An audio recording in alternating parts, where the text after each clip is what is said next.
दिल पर जब चोट लगी तो दिल से ये आह निकली, दिल पर जब चोट लगी तो दिल से ये आह निकली।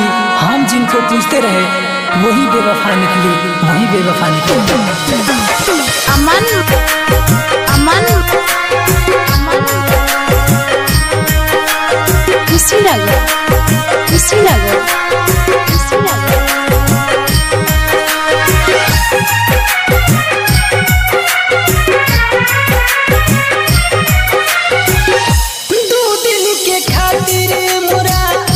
जिंदगी में आए के 2 दिन के खातिर मोरा जिंदगी में आए के दे हल हमरा दिल में समाए के दे हल कोतल हमरा दिल में समाए के 2 दिन के खातिर मोरा जिंदगी में आए के दे हल हमरा दिल में समाए के दे हल कोतल हमरा दिल में समाए के।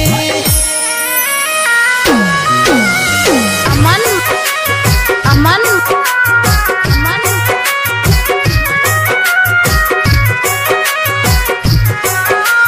कुशीनगर कुशीनगर कुशीनगर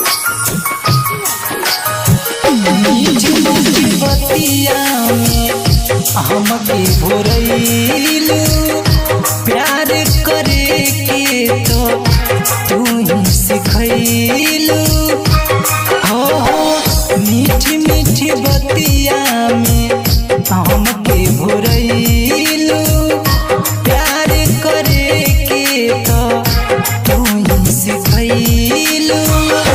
तब काहे चल दिहलू बहिया छोड़ाई के, तब काहे चल दिहलू बहिया छोड़ाई के दे हल कोतल हमरा दिल में समाए के दे हल कोतल हमरा दिल में समाए के।